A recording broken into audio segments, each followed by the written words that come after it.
Rebonjour Stella, j'espère que tu vas bien. Dernièrement, on a vu comment intégrer one on X and one on AX. C'est ça. Donc, j'espère que tu as eu à réviser cette vidéo et tu as pu retenir, n'est-ce pas, l'approche, comment est-ce qu'on fait ces intégrales. On va voir les exercices par rapport à cela aujourd'hui. Donc, voici les exercices qu'on va faire. 2.9. Donc, voici les différents exercices. Il y a 8 exercices là. Je vais faire le 1, le 3, le 5 et le 7. Les autres, tu vas t'exercer à les faire toi-même. Tu pourras m'envoyer tes corrections dans le groupe. Tu vois un peu. Donc, sans plus tarder, je vais passer à exercise 1. F of x equals to 4 on 1x. OK. 4 on x, pardon. Donc, on a question 1, f of x being equals to 4 on x. OK. Je sais déjà que, tu vois ici que, on sait que le intégral de f of x dx, comme je t'ai dit, apprends aussi à rédiger. Il faut que ton travail soit toujours bien organisé. Un scientifique, c'est quelqu'un de bien ordonné. C'est-à-dire, quand tu fais quelque chose, le but n'est pas juste de sortir. Le but, c'est de bien structurer tes informations pour que celui qui corrige ton épreuve puisse facilement comprendre ce que tu es en train de faire. Donc, on aura le intégral de f of f dx will be equals to the will be equals to 4 into the integral of 1 on x dx. C'est ça, non? Mais rappelle-toi, on avait dit que le intégral de 1 on x dx, quand on ne précise pas le signe de x, c'est égal à quoi? C'est ln of the absolute value of x plus the constant k. Donc, ça implique donc que le intégral de 4 on x dx will be simply equals to 4 ln of the absolute value of quoi? X plus a constant of integration q. So that's the integral. Je pense que je regarde bien. J'espère que tu te rappelles de pourquoi je t'avais dit qu'on met k ici. Parce que, regardez bien, on sait que le intégral de ceci va nous donner ln of quoi? Absolute value of x plus a constant k. Donc, normalement, ça doit être 4 times quoi? Ln of the absolute value of x plus a constant k. Ce qui va nous faire 4 ln of the absolute value of x plus 4k. Mais je t'ai dit que ça, c'est un real number. Ça, c'est un real number. Donc, ça ne sert à rien d'écrire 4k. If k is a real number, 4k is a real, if k is a real unknown, then 4k will also be a real unknown. Donc, ça ne sert à rien d'écrire, de mettre 4 ici. Donc, laisse simplement ça comme un constant. Tu vois un peu. Donc, n'oublie jamais ça. N'oublie jamais ça. Donc, c'est un peu ça. Donc, on a fini avec la première question. La deuxième question, la prochaine question, c'est laquelle? On va faire le 3. On doit integrate 1 on 2 minus 3x. OK. We have to integrate 1 on 2 minus 3x. Donc, c'est question 3. Je pense que c'est ça. Hein? Oui, question 3. F of x equals to 1 on 2 minus 3x. OK. Ici, je vais utiliser une méthode. Je vais utiliser le méthode 1. Je vais passer directement par la formule. Si tu regardes bien, tu vois très bien que ceci est identical to the form 1 on ax plus b. C'est ça, non? Le bas, si c'est un linear function, parce que minus 3x plus 2, je peux écrire ça comme ça. C'est clair, non? OK. Donc, la première méthode, je vais passer directement par la formule. La deuxième méthode, je vais utiliser ma méthode où je fais soit les d of f of x equals to f prime of x dx. Donc, ça sera la deuxième méthode là-bas. Entraîne-toi avec ces deux méthodes. C'est très important. C'est très important parce qu'il y aura des intégrales, si je vais dire, complexes, que si tu maîtrises la méthode-ci, tu vas passer rapidement sur ces intégrales. Tu vas passer rapidement sur ces intégrales. Entraîne-toi aussi avec la méthode-ci. C'est une méthode très puissante méthode. C'est une méthode que si tu maîtrises bien, il y a des intégrales très complexes que Certains vont trouver ces intégrales complexes, mais toi, grâce à cette méthode, tu vas passer rapidement sur ce genre d'intégrales. Donc, la première méthode, on va passer par la formule. Tu vois un peu. On sait que le intégral de 1 on ax plus b dx, je rappelle juste le formule, mais tu n'es pas obligé de rappeler ça. C'est égal à quoi? 1 on ax plus b prime ln of quoi? The absolute value de ax plus b plus our constant of integration. Donc, ça implique donc que le intégral de 1 on 2 minus 3x dx will be equals to 1 on quoi? 2 minus 3x prime ln of the absolute value of 2 minus 3x plus our constant of integration. Donc, ça implique donc que le intégral de 1 on 2 minus 3x dx will be equals to what? Quand il différencie ça, ça me fait quoi? Minus 3. Donc, j'aurai minus 1 on 3 ln of the absolute value of 2 minus 3x plus our constant of integration. Prête bien attention à quelque chose. Je veux que tu prêtes attention à quelque chose ici. Là. Dans un multiple choice, un enseignant ou bien à l'examen, on peut chercher à vous piéger. Dans le sens où je peux encore écrire ceci comme quoi. On sait que, je pense que tu sais que n ln of a, c'est égal à ln of a to the quoi? To the n. Je pense que tu sais ça. Je peux encore réécrire ceci comme quoi? Ln of quoi? The absolute value of 2 minus 3x raised to the quoi? The minus 1/3. Je sais encore que quoi? Je sais encore que, bon, tout ceci raised to the minus 1/3. Tu vois un peu? Je sais encore que quoi? A to the minus n, c'est encore égal à quoi? 1 on a to the quoi? To the n, qui est encore égal à 1 on a all raised to the n. Parce que 1 to the n, c'est 1. Donc, ceci là, je peux encore écrire ça comme ln of quoi? Ln of the absolute value de quoi? 1 on... bon, je vais d'abord aller mollo. Je vais aller doucement. Je peux encore écrire ça comme...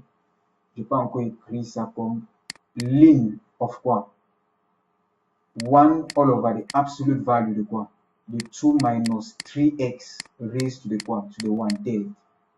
Mais je sais que 1 ici cause to, je sais que 1 c'est encore absolute value of 1. Je peux encore écrire 1 comme le absolute value de 1. Et je sais encore que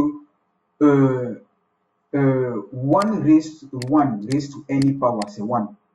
C'est ça, non? Je sais encore que le absolute value de 1, parce que le absolute value de 1, c'est 1. Ça veut dire que le absolute value de 1 raised to the n, c'est encore 1. Ça veut dire que je peux écrire encore le 1 qui est ici en haut, comme quoi? Je peux encore écrire le 1 là comme, je peux encore écrire ça comme, donc j'aurai le ln de tout ceci. Ln of what? Of the absolute value of 1, the absolute value of 1 raised to the 1/3, all over quoi? Absolute value of 2 minus 3x raised to the 1/3. Tu vois un peu? Maintenant, il y a un autre law of indices qui dit que quoi? A to the n all over b to the n is equals to quoi? A on b all raised to the quoi? N. Je vais appliquer ça ici là. Si j'applique ça ici, ça veut dire que la réponse ici devient ln of quoi? J'ouvre les papiers. The absolute value de quoi? 1 all over 2 minus 3x all raised to the 1/3. Donc, il faut faire très attention. À l'examen, on peut aussi chercher à vous piéger. Au lieu de donner la réponse comme ceci, on peut vous donner plutôt la réponse dans ce sens. Il faut juste comprendre comment quitter d'ici pour arriver ici. Tu as vu que, qu'est-ce que je me suis rappelé? J'ai juste eu à me rappeler de mes laws de indices et mes laws of logarithms. Donc, essaye de réviser bien tous tes laws of indices et tes laws of logarithms. C'est très important.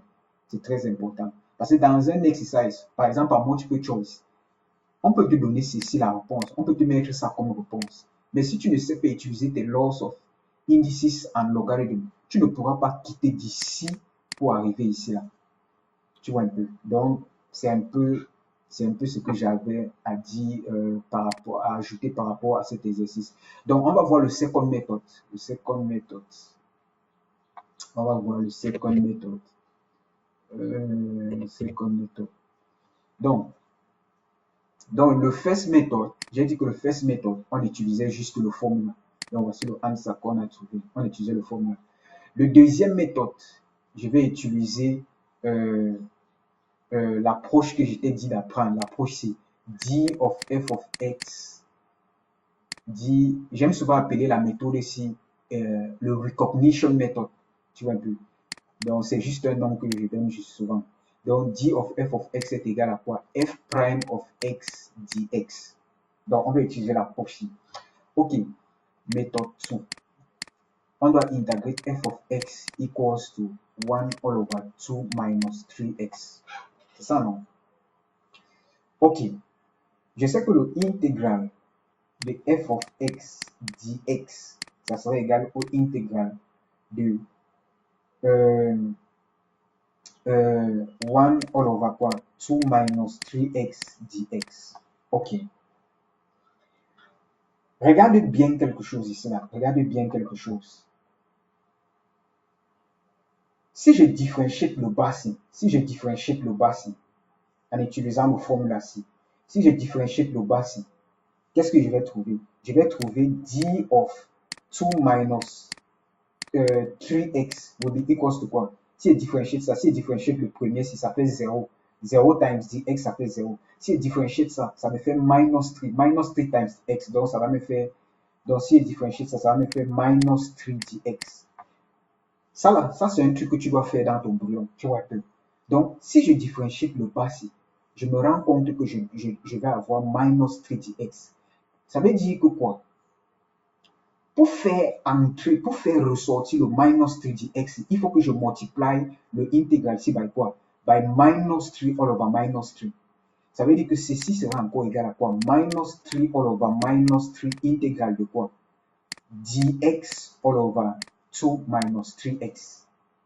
C'est clair, non? Parce que le minus 3, si c'est cancel, ça revient à la même chose. Je t'ai dit qu'on multiplie, on est autorisé à multiplier un intégral par des numbers, by constants, but not by variables. Donc, take note of that. Donc, ceci sera encore égal. Je vais écrire ça comme quoi? Minus 1 on 3 intégral de quoi? Je fais entrer le minus 3 ici à l'intérieur. Ça fait minus 3 dx all over quoi? 2 minus 3x. Maintenant, je sais que le minus 3 dx, c'est qui? Je sais que c'est d of 2 minus 3x. Donc, ceci sera encore égal à quoi? Ceci sera égal à minus 1 on 3 intégral de d of quoi? 2 minus 3x all over 2 minus 3x. Tu vois un peu? All over 2 minus 3x. J'espère que c'est bon. OK. Voilà. Donc, tu as 2 minus 3x. Maintenant, quand tu regardes ça, regarde bien ça. Ça ressemble un peu à ce que je t'ai dit. C'est un peu comme si on était en train d'intégrer quoi? D of big X all over what? Je dis ceci. C'est un peu comme si on était en train d'intégrer D of bx all over big X. C'est ça, non? Ce qui est égal à quoi? Ln. On sait que le intégral de ça donne quoi? Ln of the absolute value. Ln of quoi? Ça nous donne ln of the absolute value of big X. Plus notre constante, plus our constant of integration. Ça veut dire que ceci, je vais simplement identifier ça comme quoi? Minus 1 on 3. Ça là, c'est quoi le intégral de ça? Parce que ceci, c'est la même chose que ce qui est à l'intérieur ici. Ça sera tout simplement ln of the absolute value de 2 minus 3x plus our constant of integration. Donc, le intégral de 1 all over 2 minus 3x dx, c'est égal à ça. J'espère que tu as compris la technique ici.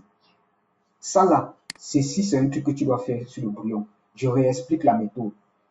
Je vais intégrer le intégral de f of f dx, c'est égal au intégral de ceci. Tu vois un peu. Mais qu'est-ce que je remarque?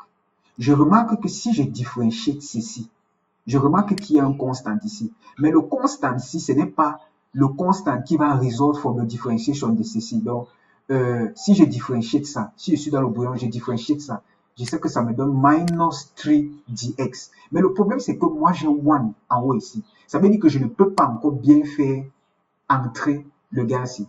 Pour bien faire entrer le gaz ici, parce que je sais que si je fais entrer le gaz ici, il va falloir que j'ai dans le intégral ici un minus 3dx. Donc, c'est pour ça que je multiplie, comme j'ai le droit de multiplier un intégral by constant, je multiplie le intégral ici by minus 3 en minus 3, ce qui me fait times le intégral de ceci.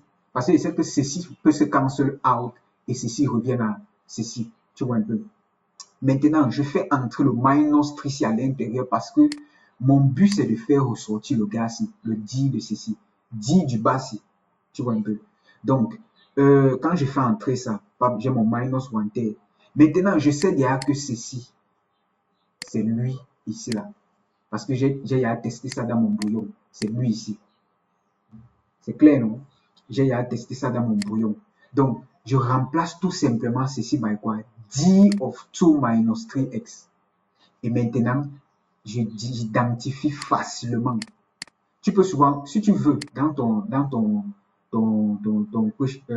on appelle ça?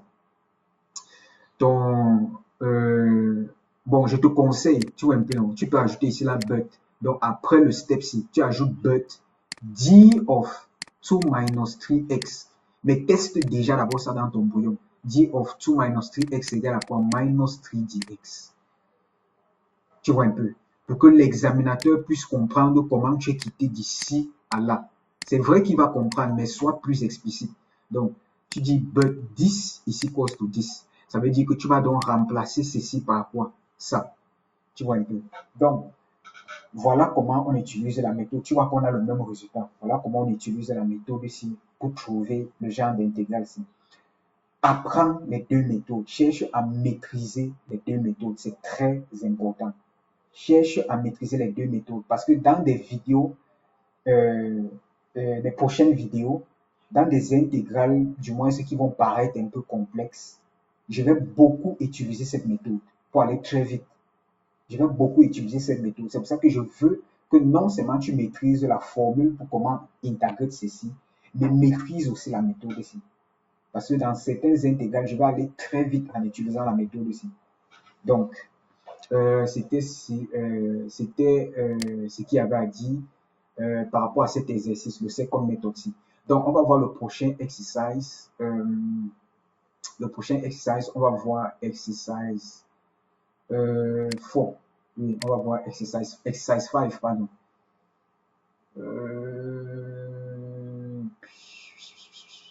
Bon, faisons plutôt, je vais plutôt faire, oui, je vais plutôt faire exercice 4. Oui, je vais faire exercice 4. Je veux que tu vois aussi quelque chose là-bas. Je vais utiliser les deux méthodes pour faire cela. Donc,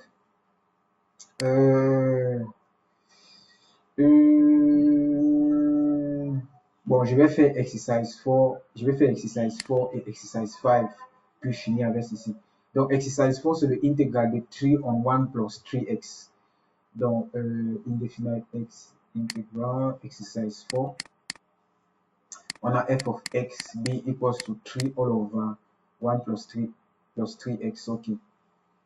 3 all over 1 plus 3x. Ok. Je vais passer d'abord par la première méthode. La première méthode, je vais diviser mon papier en deux. Le méthode 1, on va passer par le formula. On sait que le intégral de f of x dx est égal au intégral. Bon, je vais mettre le 3, bon, le 3 all over 1 plus 3x dx. C'est clair, non? Ce qui sera égal au intégral de quoi?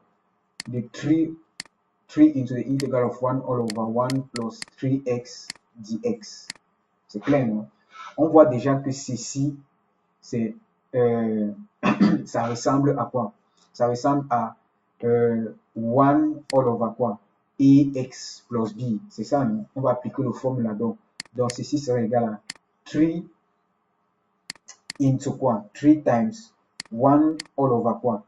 On applique le formula 1 plus 3x prime ln of quoi? The absolute value of 1 plus 3x absolute value plus our constant of integration, where k belongs to a set of real number. Il faut toujours ajouter ça.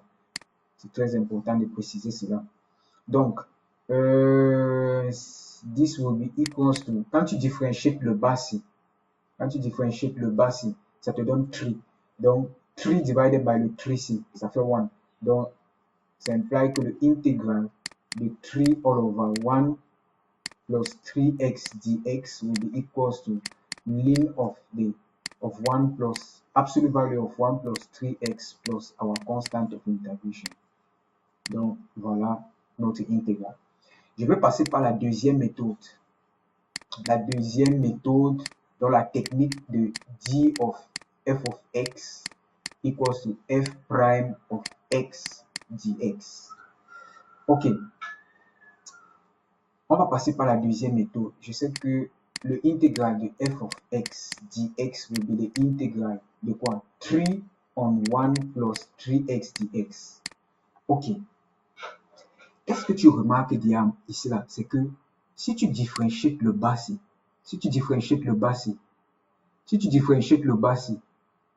qu'est-ce que tu trouves? Tu vas trouver le 3. Si tu differentiates, si tu fais d of 1 plus 3x, qu'est-ce que tu trouves? Tu differentiates le premier ci, ça fait quoi? Tu differentiates le premier ci, 1, c'est 0 times dx, 0. Plus, tu differentiates ceci, ça fait 3 times dx, donc 3 dx. C'est ça, non? Ça fait 3 dx. C'est ça, non? Ok. Tu vois déjà que on a déjà en haut ici, là, 3 dx. Ça veut dire qu'on peut déjà remplacer le 3 dx by quoi? D of the bottom ci. Donc, we notice that on sait que le intégral de ceci est égal à ceci, but d of 1 plus 3x is equals to what? 3 dx. Ça veut dire qu'il peut déjà remplacer le 3 dx by ceci. Ça implique donc que l'intégral de 3 all over 1 plus 3x dx will be equals to what? Will be equals to integral of d of 1 plus 3x all over what? 1 plus 3x. C'est clair, non? Tu vois que ici, on n'a pas eu à multiply top and bottom by 3 ici parce qu'on avait il y a 3 à l'intérieur ici. Or, dans l'exercice précédent, on voyait que ici dans le intégral ici, on n'avait pas un minus 3 ici. S'il y avait un minus 3 ici, ça allait nous simplifier la tâche. Tu vois un peu. Mais comme on n'avait pas un minus 3 ici, on était obligé de multiply top and bottom by quoi? Minus 3. Tu vois un peu. Afin de ressortir ça ici en haut. Tu vois un peu. Mais ici, on n'a pas eu besoin de faire cela parce que l'exercice nous avait déjà simplifié. On nous avait déjà simplifié la tâche en nous mettant 3 ici. Tu vois un peu. Donc, ici, là, tu vois déjà que là, on est sur le forme, c'est un peu comme si on était en train d'intégrer d of big X on big X. Donc, ça va nous faire naturellement quoi? Ln of the absolute value of X. Donc, ceci sera égal ln of the absolute value of 1 plus 3x plus our constant of integration. Voilà donc le intégral de 1 plus 3x dx. Tu vois que c'est assez facile. C'est ça, hein? Donc, entraîne-toi bien sur les deux méthodes ici. Entraîne-toi bien. Je veux que tu maîtrises les deux méthodes ici. Je veux vraiment que tu maîtrises ces deux méthodes parce que ça va beaucoup t'aider. Connais la formule, mais maîtrise aussi la deuxième méthode ici. Maîtrise bien ça. Donc, et fais beaucoup d'exercices. Tu appliques la formule, tu appliques la deuxième méthode. Tu vas voir que ça va devenir très facile. Donc, on va voir le prochain exercice, exercise 5, qui est f of x equals to 4 on 7x minus 5. F of x, donc question 5, f of x equals to 4 on 7x minus 5. Ok, on va utiliser les deux méthodes. On va utiliser toujours les deux méthodes. Ok, I'll use the two methods. Donc, dans la première méthode, on va tout simplement appliquer la formule. Integral of f of x dx will be equals to what? The integral of 4 all over 7x minus 5 dx. Okay, I'll put this 4 outside. This will be equals to the integral of what? of this, oh, j'ai fait une erreur, attends. This will be equals to 4 times the integral of 1 all over 7x minus 5 dx. Ok, on voit déjà que ceci, ça ressemble à quoi? L'intégral de 1 on ax plus b dx. C'est clair, non? Donc, on va appliquer la formule. On va juste appliquer le formula. On va appliquer le formula. Donc, ceci serait égal à quoi? Ça serait égal à 4 times what? Quand on intègre ça, ça serait égal à 1 all over quoi? Le formula dit que c'est 1 all over 7x minus 5 prime ln of the absolute value of 7x minus 5 plus a constant of integration where k belongs to the set of real number. Always add it. Don't forget. I just forgot to add it here. K belongs to the set of real number. Si tu dis déjà ça une fois, if you precise already one time, you are not supposed to write it at each step. If you precise already one, if you precise it once, it's okay. You just copy the k in the next steps. Donc ici, ça va nous faire que ça implique que le intégral de 4 on 7x minus 5 dx will be equals to 1. Quand il differentiate ceci, ça va me faire quoi? Ça va me faire 7x, ça va me faire 7, c'est ça, non? Donc j'aurai 4 on 7 ln of the absolute value de quoi? Ln of the absolute value of 7x minus 5 plus our constant of integration. Donc voilà le intégral. Je vais passer par la méthode 2. Je vais passer par le méthode 2. Diviser ça. Je vais passer par le méthode 2. Dans notre méthode 2 qui consiste à faire quoi? D of f of x equals to f prime of x dx. Donc, le intégral de f of x dx will be equals to the integral of 4 all over 7x minus 5 dx. Est-ce que tu remarques ici, le nombre qui est en haut ici, si on différencie le bas ici, on va avoir 7 dx. C'est ça, non? On va avoir 7 dx. C'est ça, non? Donc, si je fais d of ceci, je vais avoir 7 dx. Mais est-ce qu'on a 7 ici en haut pour que ça fasse 7 dx ici? Non, on n'a pas. C'est pour ça que ici, comme on n'a pas 7 dx ici en haut, parce qu'on sait très bien que d of 7x minus 5, ça va nous faire quoi? Si on différencie ça, ça va faire 7 et on multiplie by dx. Si on différencie ça, ça fait, c'est un constant, 0 times dx, ça fait 0. Comme on n'a pas 7 en haut ici, ça nous oblige à multiplier le intégral ici, top and bottom by quoi? 7. C'est pour ça que ceci serait égal à quoi? 7, je vais écrire ça comme 7 on 7 times the integral of 4 dx all over quoi? 7x minus 5. Tu vois un peu. Maintenant, je vais ramener le 4 ici dedans. Je fais entre le 7. Ça va me faire 4 on 7 intégral de 7x de 7 dx, pardon, all over quoi? 7x minus 5. C'est clair, non? Je vais donc precise ici, but 7 dx is equals to what? D of 7x minus 5. C'est clair, non? Ça implique donc le intégral, ça implique donc que 4 on 7 intégral de 7 dx all over 7x minus 5 will be equals to 4 on 7 intégral de quoi? Je remplace 7 dx by ceci. D of 7x minus 5 all over what? 7x minus 5. Tu vois qu'on est déjà in the condition integral of d of big X all over what? Big X, qui est quoi? Ln of the absolute value of x plus our constant of integration. Donc ceci, ça implique donc que l'intégral de f of x dx will be equals to 4 on 7 ln of quoi? Of the absolute value of 7x minus 5 plus our constant of integration. Tu vois comment la méthode s'y passe, non? Donc, entraîne-toi sur les deux méthodes. Entraîne-toi à utiliser le formula et entraîne-toi à utiliser la méthode ici. Tu vois un peu. J'ai insisté à faire question 4 sur question 5 parce que dans le question 4, on voit très bien que ici en haut, on a déjà le differential, on a déjà le d du bas. Tu as vu comment j'ai procédé. Mais dans le question 5, en haut ici, on n'a pas le 10 du bas. En haut ici, là, on n'a pas le 10, on n'a pas le 10 du bas.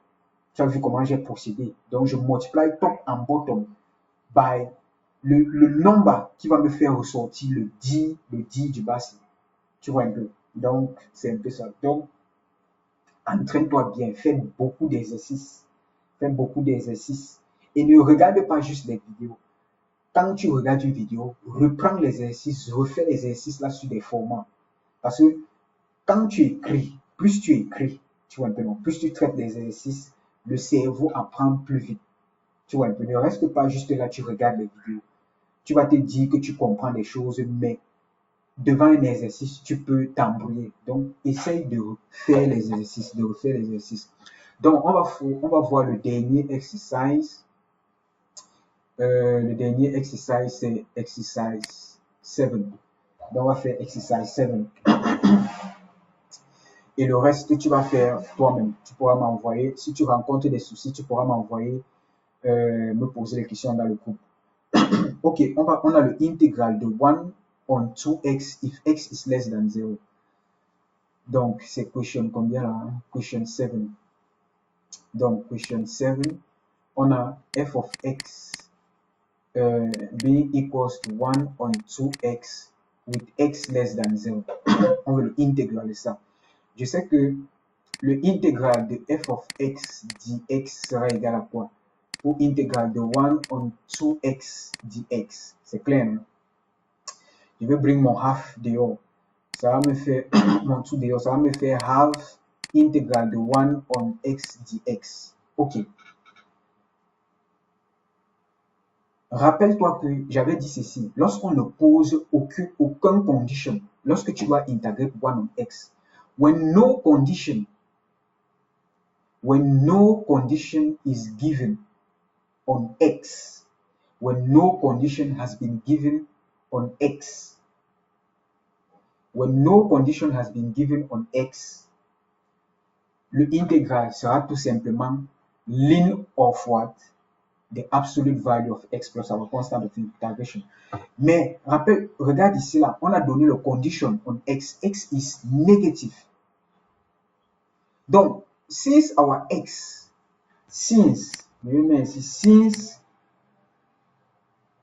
x is less than 0, ça implique donc que le half integral of 1 on x dx will be equals to quoi? Half ln of what?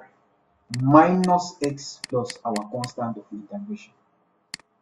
Ln of minus x plus our constant of integration. Tu vois un peu? Minus parce que le condition on x was what? X is less than 0.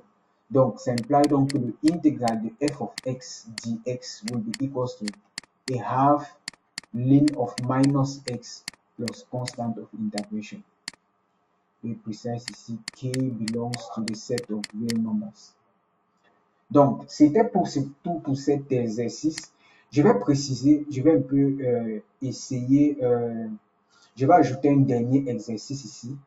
Je veux voir si tu peux vraiment, je vais un peu voir à quel point tu peux pousser ton raisonnement. Je vais ajouter 2 autres exercices. Tu vas les faire et j'attends tes corrections. Donc, tu vas faire le intégral de, tu vas faire le intégral de, le intégral de 3 on the, non, le intégral de, je vais ajouter le intégral de 1 on the 2 minus 3x if x is less than 0. Je veux voir comment tu vas raisonner ici. If x is less than 0, non, pas ça. If x is less than 0, attends un peu, je veux voir quelque chose.